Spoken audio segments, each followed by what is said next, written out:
Yo, welcome sa channel kung saan laging may aksyon dito sa Zaragoza, Nueva Ecija. Ang Ay, ating tarantado. lokasyon, Alvin Fernando Nagdapo Official. pa. Kilalanin ng pangalan, vlogger ng bayan na may tapat na Eh, ayaw pa paninindigan. umuwi. Dito sa punong Dumapo ministro sa bundok TV, yun dyan, ang Arden. Ayun, oh. Kung saan ang hilig sa karera ay patuloy na umuusbong. Nawala. Dumadaloy, tutok na tutok Tarantado, sa yan, silid pati ng na to, ya. Ito ang kwento ng tagumpay. Naghihintay ng kasama. Ipapakita.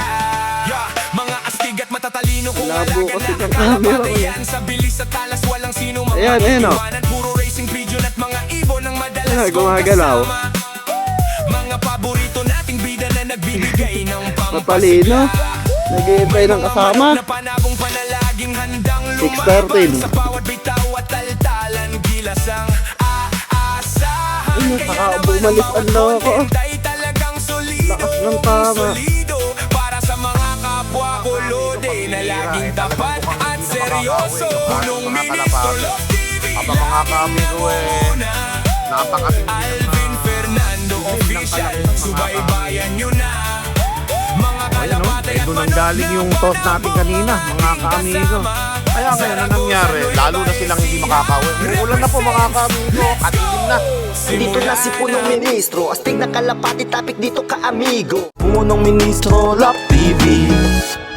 Yo, what's up mga kamigo? Welcome back to Punong Ministro Love TV. So another day, another vlog na naman tayo sa ating training. But today, mga kaamigo, ay susubukan nating muling ibalik yung ating mga kalapate. Pero isa-isa na antos. May pagitan. Ayan, kasalukuyang umandar yung ilaws dyan sa ating loop. Kasalukuyang nagkakarga na si Pelon dyan sa ating mga kalapate. Ano?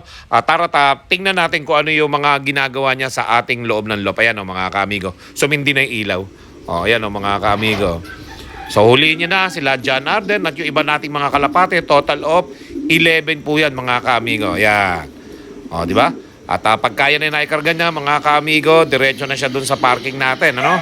Tulad ng dating ginagawa, as usual. At syempre mga kaamigo ko, ay nako, papatay na naman ang ilaw. Ayan o. Para mahuli.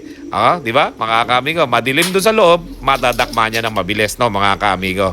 O, di ba? O, karga lang ng karga. Ganun lang mga kamigo para mabilis kayong makahuli ng mga kalapate. Kapag ka magte-training kayo sa madaling araw huli. Ay, diliman nyo lang. At kahit sa labas naman yung liwanag, okay lang yan. Pero, sa kadahilan ng lumiwanag dyan mga kamigo, nagising yung mga YB natin. At sigurado yan, maya-maya mga kamigo, aakyat na yan doon sa ating 360 viewing. At kaaga nga nakakapag-viewing ng mga kalapate natin Kahit madilim mga kamigo, ay nagbi-viewing na yung ating mga YB. At sa susunod, pagka medyo nagsisikat na yung haring araw, mga kamigo, ibabatcher na natin yan. Aabutan na ng tag-ulan, mga kamigo. Mahirap na mag-batcher kapag ka umuulan kasi dadapo at dadapo lang yung mga kalapati natin. Ano? So, ngayon, mga kamigo, malapit na matapos yung 11 at naway mamaya ay makauwi lahat yan sa ating training. Kasi 3x3 yung ating toss no nakaraan. O, ngayon, isa at isa uli. Ayun, para ganon. Parang isa, 3 minuto pararahanin, isa uli. Ganon. Hindi magdidikit, mga kaamigo. So, tingnan natin. Ano? No, last time, mga kaamigo, si John Arden ay ating nakita nga na, ayun, pinatenan ni Pelon yung ating ilaw. Ibig sabihin, bababa na yan. So, John Arden, mga kaamigo, noong nakaraan, natatawa ako biglang dumapo doon sa training box natin. No? Parang ayaw umalis sa lugar na yun. Marang nagagandahan si John Arden sa lugar na yun. Ano? Dumapo pa, saka lumipad lang nung binugaw na ni Pelon. So, tingnan natin si Pelon doon sa aking parking. No? May kasama siya ngayong isa So, dalawa silang magte-training ngayon. At yun nga, ewan ko kung bakit may sinama pa si Pelon dyan na barkada niya. At tagahawak pa ngayon ng training box yan. Kahirap kaya nun, may angkas ka tapos may training box pa. Sigurado, lagay nila yan sa gitna nila. Kakandungin ng kasama niya. Okay? O, tropa ni Pelon yan, mga kaamigo, yung kasama niya na yan at sinama niya sa training. Ano? Okay? So, mamaya, pagkaya na nandun na sa Santa Fe, tingnan natin yung panahon, kung maganda rin uli yung panahon at tingnan natin kung makakauwi lahat yung ating mga kalapate habang yung ating mga YB, eto, unti-unti na lumalabas dyan mga kaamigo. O, yan o. Diba? Kaya ganyan yan mga kaamigo. Dahil nga nagigising na sila dun sa pagkuha ni Pelon ng mga kalapati dun sa ating lop, no, mga kaamigo. Kaya lumalabas na sila kaagad yan. Kala nila ay umagang-umaga na talaga at paliwanag na. Matagal paliwanag. Alas 4 pa lang ng umaga yan, mga kaamigo. Nagbi-viewing na yung mga kalapati natin. Komo nga, maliwanag dyan, may CCTV. Ayan, maakyat-akyat na sila dyan, mga kaamigo. So, i-pacing naman natin sa mas mabilis. Yung mas maaga na. Ayan. Mga kaamigo, alas 5 na ng umaga yan, pero nandyan pa rin sila, mga kaamigo, ha. Si Pelo naman, kasalukuyan silang papunta sa kanilang biyahe, papunta sa Santa Fe, no? O, isang pace out pa uli, isang forward pa uli, para umaga na. O, ayan, mga kaamigo. Kasalukuyang alas 6 ng umaga na yan, mga kaamigo. At sila Pelo nandun na halos sa Santa Fe, mga kaamigo. O, diba? Nakita nyo, yung kalangitan, mukhang maulap, mga kaamigo. At may parating yatang bagyo. Sa araw na ito, kaya naman mga kaamigo, tingnan natin kung makakauwi mga kalapati natin sa ganitong training. Is-must training yan, mga kaamigo. Kailangan natin sanayin yung mga kalapati natin sa ganitong training. Kasi nga, tag-ulan yung labanan nila, mahihirapan talaga. Baka nga pati training ng club nito niyan, medyo maantala kasi nga umuulan. Matatiming pa sila kung kailan sila makakapag-training na maliwanag ang panahon. At yung may sikat ang araw, no, mga kaamigo. Pero ngayon, ayan, ganyan lang ang panahon. Makulimlim, makapalang ulap, matagal mawala, at yung sikat ng haring araw, matagal lumabas. Kasi nga, ang kapal ng ulap, mga kaamigo. Araw-araw nang umuulan dito sa Nueva Ecija, mga kaamigo. Kaya obligado tayo na, ayan, pagtiyagaan natin. Tingnan natin si Pelo na. Ito na sila Pelo sa Santa Fe. Di ba? Balik uli sila sa pwesto natin. Tulad nung kahapon, nandyan din sila, balik uli. Ayan yung mga pwesto natin dyan. Di ba? Maganda yung lugar na yan, mataas Kaya lang mga kaamigo nga, pagka ganyang kataas na yung ating lugar, mabilis nilang makikita yung ating loop kapag ayun, yung daan nila pa uwi. Kasi nga, maliwanag. Ngayon, maulap. Ayan mga kaamigo. Dito sa may taas ng bundok, hindi pa masyadong maulap. Medyo manipis pa. Pero dun sa may lugar natin, mga kaamigo, ayan kita nyo, kapal ng ulap dun, mga kaamigo. Mukhang may bagyo nga talaga. Okay? So ito, yung lugar naman natin, medyo lumiliwanag, mga kaamigo sa ating loob. Pero yung still, yung ating loob na yan, ay makikita nyo doon sa malayo nga na yun, mga kaamigo. Makapal yung ulap, hindi nagbabago Pero may liwanag na. Okay? Bandang alas 6 ng umaga na yan, mga kaamigo. So balikan natin si Pelo na nagpapainom na ng kalapate. Ayan, mga kaamigo So, pag nagpainom ng kalapate, after 5 minutes, papaliparin niya na yan lahat, mga kaamigo. Isa-isa, hindi na natin halos maipapakita nga lahat. At yung video ni Pelon dyan, siya yung may hawak ng cellphone. Dapat pinahawakan na lang niya sa tropa niya, no? Siya pa yung naghahawak ng cellphone niya. Manong pinabideo na lang para makita rin siya sa vlog, di ba? Mga kaamigo, para maging artista na si Pelon, lagi nakikita sa vlog. Ayan, si John Arden, uminom agad, di ba mga kaamigo? So, ganyan lang ang gagawin yan, papainumin hanggang sa lahat makainom. After 5 minutes, papakawalan na isa-isa. Pero kahapon, 3 sunod-sunod ang pakawala, di ba? Ngayon, isa lang. Isa-isa lang kada 3 minutes. Okay, after 5 minutes, mga kaamigo, isa-isa na yung pakawala ni Pelon dyan, Yan, kung napapansin nyo sa bandang kaliwa ng inyong screen, makapal na yung ulap, mga kaamigo. Dito naman sa kabundukan, sa likod, goods naman yung panahon, mga kaamigo. Pero dito, pababa sa Pangasinan, pababa dyan sa Puntang Nueva Ecija, napakakapal po ng ulap, mga kaamigo. Mamaya silipin natin yung lugar natin sa Nueva Ecija naman para makita natin. Kasi pauwi na rin ako ng Nueva Ecija ngayon, mga kaamigo. Mamaya nandun na ako sa loob. Alright? So, yan. Isa-isa lang ang pakawala, mga kaamigo, para makita natin yung mga kalapati natin kung saan gagawin, okay naman, mga kaamigo, Kaya lang talagang pahirapan pagka solo kasi, mga kaamigo, ang uwi. Pam-breakaway kasi yan So, kailangan matuto yung mga kalapati natin ng breakaway. Kasi kapag sila ay natuto ng puro sama lang sa grupo, magiging followers lang sila, hindi sila magiging leader. Kaya kailangan masanay sila na solo-solong umuwi. Okay? At kapag solo-solo kasi umuwi, mga kaamigo, matututo sila na mag-breakaway, Yan, mga kaamigo. Pakawala na tayo ng isa-isa lang. After 3 minutes yan, mga kaamigo, Kasi pagka hindi natin ginawa yan, hindi sila matututo talaga. Kaya kailangan solo-solo. Okay? Yan lang, mga kaamigo. Diba? Mabilis lang naman ang pacing ng mga ganyan, mga kaamigo. Basta depende lang doon sa nagbibideo yun, Ayan, another isa na naman, mga kaamigo. Ganun lang Pero hindi nga siya masyadong ma-video ni Pelo na maganda eh. Kasi nga, ewan ko ba kung paano nangyari sa cellphone niya dyan. Pero at least, meron tayong video na napapakita. Nakita nyo naman. Dire-diretso, Kahit ganyan yung video ng bata ko, napapakinabangan natin, di ba mga kaamigo? At kung mapapansin nga ninyo, yung unuuwian ng kalapati natin, ayan sa inyong harapan, napakakapal ng ulap mga kaamigo. At parang may palkon pa, mga kaamigo silang nakita dyan. Okay? At sana hindi makain yung ating mga kalapate, mga kaamigo. Oh? Pagka nakita nila yan, Ay, may palkon. mga kaamigo, may palkon nga. Oh. Ayun, Ayun, may nakita ni palkon. Pelon. Huwag Baka sana baka makain yung mga ito, yan. kalapate natin. May palkon na nga, makapal pa yung kaulapan. Dalawa kalaban, mga kaamigo ng mga kalapate natin. Ha? Makapal na ulap. May posibilidad na umulan sa dadaanan nila, mga kaamigo. Pero yung palkon, sana hindi makain yung kalapate natin. Pambira. Another one na naman, mga kaamigo. Okay? At para masanay nga sila, papalakas sa breakaway yan mga kaamigo Hindi ba natin nakikita kung paano pakawalan ng bata ako yung mga kalapate? Go lang. Ang importante, meron na video. Pero next time, sinabihan ko na siya, nagandahan naman niya yung video niya. Ayun kung paano na lang pakawalan amigo, kailangan yata mag-iPhone na yung bata ako ng cellphone Hindi maganda yung focus ng camera mga kaamigo. Laging malapit Sobra sa lapit.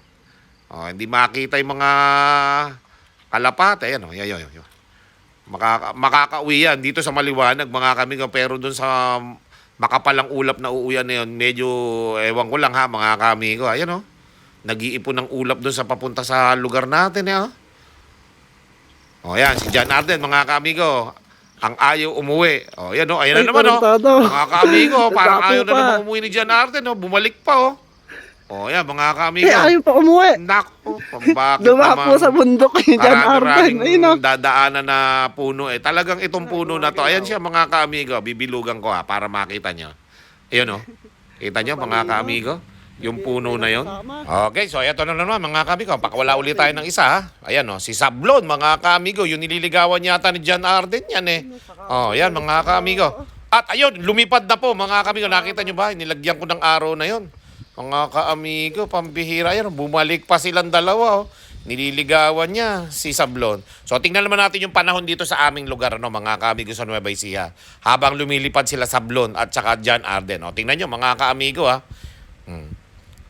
Ayan madilim na mga kaamigo. Kaya naman medyo tagilid talaga yung mga kalapati natin pala. Wrong timing ang pagpapakawala ni Pelon pala. Yung makapal palang ulap na yun sa kabundukan mga kaamigo. May dala palang ulan dito sa Nueva Ecija yun mga kaamigo. Kita nyo naman. Ang kapal ng ulap ayan mga kaamigo. At syempre mga kaamigo, nandyan na ako sa lugar na to. Ayan mga kaamigo. Yan. Andyan na ako ngayon, mga kaamigo. Nagbibideo na ako dyan, mga kaamigo. So, tingnan nyo. Ang kapal na ng ulap. Umuulan na doon sa lugar na yon mga kaamigo. Grabe. Makawala pa kaya yung mga kalapati natin dyan sa makapal na ulap na yan? Mahanap pa kaya nila yung tunay na daan dyan, mga kaamigo? Napakakapal po ng ulap, mga kaamigo. Yun pala natatanong natin kanina sa ibabaw ng bundok, mga kaamigo, sa harapan ng inyong screen, Grabe. Ayan mga kaamigo, papunta na dito yung ulan ayan mga kaamigo, naway makauwi pa yung ating mga kalapate At we'll see. Dito sa ibabaw naman mga kaamigo, tingnan natin Kakarating ko lang dyan, galing ako Maynila mga kaamigo. Ayan Pambihira. Masyado ng maambun-ambun na pala kanina rito mga kaamigo. Bumabasa-basa na dito sa landing board natin Makauwi pa kaya yung ating mga kalapate? Napakakapal po ng kaulapan mga kaamigo. Grabe. Na-wrong timing yata tayo. Gusto ko sanang masanay sila sa ulan mga kaamigo. Kaya lang, hindi ulan ito Sobrang lakas ng ulan mga kaamigo ang sasalubungin ng mga kalapate natin. Na-wrong timing yata ako mga kaamigo. Kaming dalawa ni Pelon. Ayan sana makauwi sila Pelon na hindi naabutan ng ulan mga kaamigo. Let's go! 1 hour later. So ayan mga kaamigo, abangan time na. Pero ang problema natin mga kaamigo, napaka kulimlim ng panahon mga kaamigo. So kararating lang natin mga kaamigo at yun nga, si Pelon nandun ngayon sa Santa Fe. Nasa taas ng bundok pero na-release na po. yung mga kalapate, ongoing na yung lipad pa uwi dito mga kaamigo. Makauwi pa kaya yung ating mga kalapate? Tingnan nyo, napakaitim po ng kalangitan mga kaamigo. So nabitawan niya na yung mga kalapate pero naambon dito sa Nueva Ecija. Pero dun sa kabundukan mga kaamigo, may liwanag eh. Kita lang yung dilim doon sa may taas ng kabundukan at dumapo pa nga si John Arden sa puno mga kaamigo. O ayan o. Napakadilim po mga kaamigo. Doon tayo sa may taas ng ating alop. No? Ayan o, meron ng dalawatan dumadaan dito Parang meron lumilipad na dalawa. Kararating lang. Sok. Suk. Sok.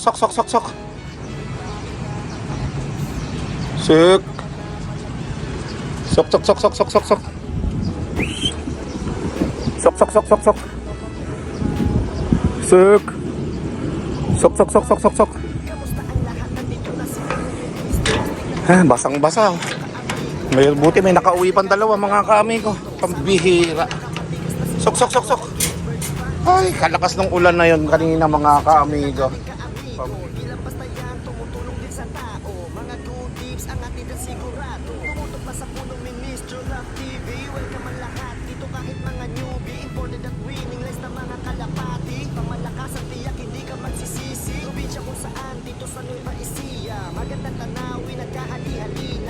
Mga kaamigo, nag-abot-abot na yung ating mga kalapate, oh. Ayan, oh. Dumating na rin sila John Arden, yung mag-asawa, mga kaamigo. Hindi yata ako kilala nito mga kalapate na to. Ayaw bumaba, pero yung isa dito kanina bumaba na eh. Aabutan na kayo ng malakas na ulan. Ayan na, oh. Ulan na dyan, oh. A few minutes later. At umulan na nga po mga kaamigo, hindi na napigilan. Hindi na napigilan ang ating panahon dito sa Nueva Ecija. Simula na kasi tag-ulan mga kaamigo at the same time mga kaamigo. Papunta na nga tayo sa tag-ulan, pero may bagyo pa mga kaamigo. Ayan sa inyo yung screen mga kaamigo yung bagyo natin. Pero papuntang Japan yan eh. Mga kaamigo. Di ba? Ayan mga kaamigo, yung shota ni Sablon. Wala si Sablon, inabutan ng malakas na ulan, no? Ayun, shota ni Sablon. Tapos isang blue bar na lalaki, wala. Tapos isang velvet na lalaki, dalawang lalaki pala nawawala, tsaka isang babae, Sablon. O yan mga kaamigo. Palagay ko ito kay Boss Ronald eh. Ito. Tsaka yun, yung maitim na isa na lang ang nawawala pala. Okay? O yan mga kaamigo. Kaya yan, nabutan tuloy tayo ng malakas na ulan. Kakaabang. Meron sa CCTV lang tayo nag-aabang kanina. Ngayon, biglang lakas naman ng ulan ngayon, mga kaamigo. Lakas na ulan. Basa na rito. You know? Lakas ng ulan doon, oh. Mga kaamigo, puting-puti, oh. Parang yung buhok ko, puting-puti na rin, mga kaamigo. Hindi ko na kayang itago pa sa inyo ito. Ayoko na magkulay, mga kaamigo. Pasensyahan nyo na, magiging puti na yung buhok ko sa mga susunod na mga vlog natin. Nahihirapan na makauwi kalapati natin. Ang mahirap doon mga kaamigo, tumukod tapos mahuhuli pa ng mga mahihilig manghuli. Yun ang magiging problema natin dito mga kaamigo. 3 times na sila lumipad sa lugar na yun. Nawala pa ngayon, no? Napag-abutan pa ng malakas na ulan mga kaamigo. Pero sa bundok kanina, makapal man yung ulap pero may liwanag mga kaamigo eh. Sayang, oh. Nakatatlong balik na sila doon. Nabawasan pa ng 3 mga kaamigo. Ayan, no? Mga kaamigo. Ulan. Napakalakas ng ulan mga kaamigo. Alright, so abang-abang lang tayo mamaya pag hinto ng ulan. Sigurado hihinto naman ito mamaya. Pero pag hindi huminto mga kaamigo, mag-abang tayo bukas ng umaga at sigurado may uuwi sa ating mga kalapate. At kapag ka hindi ito nakauwi mga kaamigo ko, ibig sabihin, nadali ng balkon, nadali ng bagyo. Napakalakas po ng ulan mga kaamigo. With punong ministro, Love TV.